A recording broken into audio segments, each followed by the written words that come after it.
민주당 공천비리 의혹의 파장이 결국 청와대로까지 향하는 모양새입니다.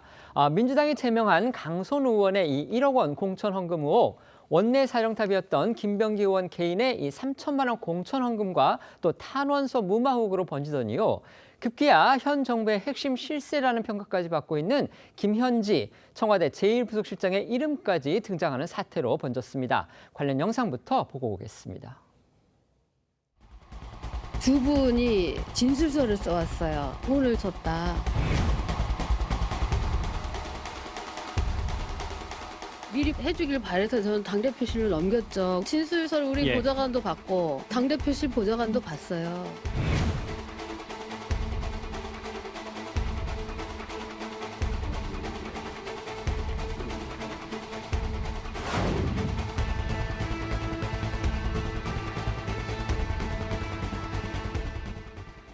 이재명 대통령의 최측근이라는 김현지 실장의 이름이 등장을 함으로써 이번 사건의 파장 더욱더 앞을 예측하기 힘든 상황으로 커지고 있습니다.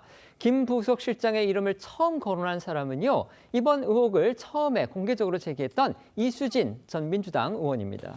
그렇습니다. 앞서 영상에서 보신 것처럼 2년 전 이수진 전 민주당 의원은 2020년 총선을 앞두고 이 김병기 의원 측이 전직 동작구 의원들에게서 각각 1,000만 원과 2천만 원을 받았다가 돌려줬으며 이 내용을 담은 탄원서가 2023년 말 당시 이재명 당대표실로 전달됐다고 주장했습니다. 그리고 최근 이 친여 성향 매체들에 의해 그 탄원서가 이재명 대표님께라는 문장으로 시작하고 또 돈을 받은 사람이 김 의원의 부인 이모 씨라는 점, 또 돈이 전달된 시기와 장소도 구체적으로 담고 있다는 게 알려졌는데요. 여기에 더해 이수진 전 의원이 지난 2일 중앙일보를 통해 2023년 12월 당시 이 보좌진에게 이재명 의원실로 탄원서를 보내라고 지시했고 김현지 보좌관에게 전달했다는 보고를 받았다고 추가 폭로를 한 겁니다. 또한 이 전 의원은 이 당시 탄원서를 당대표였던 이재명 의원실로 보낸 이유에 대해 당대표가 직접 인지해야 할 문제라고 생각했다고 했습니다. 하지만 이후 대표실에서는 연락이 없었다고 하고요. 이 전 의원이 이유를 알아보니 이 탄원서가 의혹의 당사자이자 공천관리위원회 검증위원장을 맡고 있던 김병기 의원에게 전달된 걸 파악하게 됐다라는 겁니다. 관련해 주진우 이 국민의힘 의원은요. 내부 제보자 입막음 파라고 범인에게 알려준 꼴이라며 이렇게 결정할 수 있는 사람은 당시 이재명 대표, 김현지 보좌관밖에 없다고 주장했습니다. 그러니까 야권에서는요. 김병기 전 원내대표의 공천 헌금 의혹 탄원서 이걸 당시 민주당 대표였던 이재명 대통령이 묵살을 했고 그 과정에 김현지 현 부속실장 그때 당시에 의원실 보좌관이 개입한 거 아니냐 지금 이렇게 의심하고 있는 겁니다. 관련해서 오늘 조선일보를 통해서는요. 이수진 전 의원이 당시 김현지 보좌관의 목소리가 담긴 통화 녹음 파일을 가지고 있다는 그런 소식이 또 전해졌습니다. 네, 당시 이 전 의원 보좌관 A씨와 김현지 부속실장 간의 통화는 2023년 12월 19일에 이뤄진 걸로 전해집니다. 이에 앞서 4일 전인 12월 15일 김병기 의원에게 돈을 전달했다 돌려받은 당시 구의원들이 이 전 의원 사무실을 찾아 탄원서를 전달했고 이튿날 이 전 의원은 이 보좌관 A씨를 통해 탄원서를 당대표실에 직접 제출했습니다. 하지만 이후 4일간 별다른 회신이 없자 보좌관 A씨가 당대표실에 전화를 걸어 당시 의원실 보좌관이었던 김 부속실장에게 진행 상황 등을 문의했던 건데요. 이 전 의원에 따르면 당시 보좌관 A씨는 김 부속실장에게 이 내용을 살펴보고 있냐 이렇게 물었고 김 실장은 당대표에게 보고가 됐다. 조금만 기다려달라. 윤리감찰단으로 넘기겠다는 취지의 말을 했다고 전해졌습니다.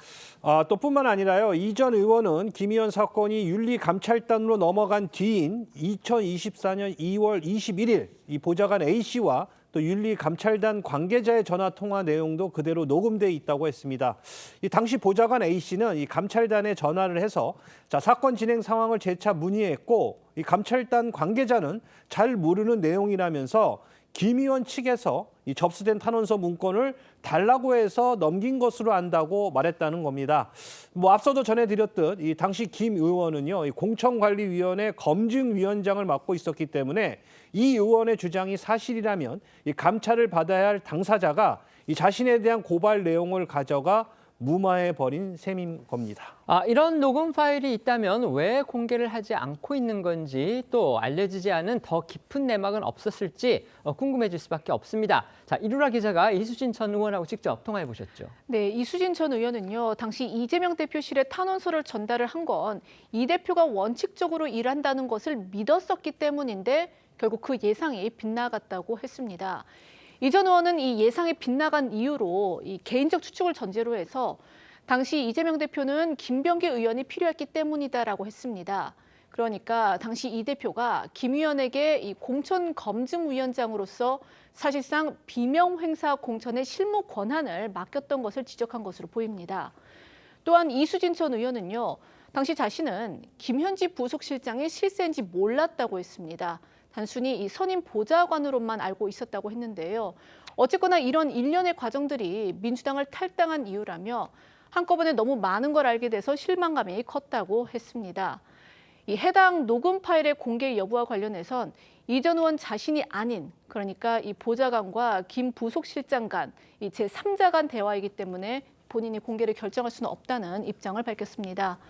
관련해 의혹 제기 당시에 이수진 전 의원의 목소리 잠시 들어보시겠습니다. 검증위원장한테 다시 간 거예요. 그 본인한테. 네. 제가 어떻게 되겠어요. 일단 근데 지금 그분이 또 공간이 간사잖아. 네, 그러니까 네. 지금 김병기 의원 말씀하시는 네. 것 같은데 그 어떤 의혹 자체는 그러면 유야무야 넘어갔다라는 말씀. 그렇죠. 그래서 제가 지금 이렇게 피해를 보고 있는 거예요. 네. 진짜 어이없는 상황인 거죠. 그래서 제가 탈당을 한 거예요. 이수진 전 의원은 판사 출신의 법률가입니다. 그렇기 때문에 본인이 직접 녹음하지 않은 또 본인과의 직접 대화가 아니기 때문에 자신이 다른 사람들의 대화 내용을 공개할 수는 없다. 지금 이렇게 의견을 저희 이루라 기자한테 밝힌 겁니다. 이처럼 파장이 커지면서요. 민주당의 정청래 대표 그제 자신의 SNS에 환불을 도려내겠다 이러면서 고개를 숙였습니다. 그런데 이수진 전 의원의 주장에 따르면요. 당시 정 대표도 김 의원의 의혹을 알고 있었다는 겁니다. 네, 이 전 의원은 조선일보에 이 당시 수석 최고위원이던 정청래 대표도 김 의원 의혹을 알았지만 별다른 조치를 취하지 않았다고 주장했습니다. 당시 자신이 정 대표에게 김 의원 사건이 왜 처리되지 않냐고 문의했지만 묻혔다는 건데요. 그러면서 이 전 의원은 정 대표도 알고 있었으면서 그때는 뭐 하다가 지금 와서 이러는지 모르겠다고도 말했습니다. 다만 정 대표 측은 조선일보에 이 전 의원 측의 주장에 대해 확인할 수 없다는 입장을 밝힌 걸로 전해졌습니다.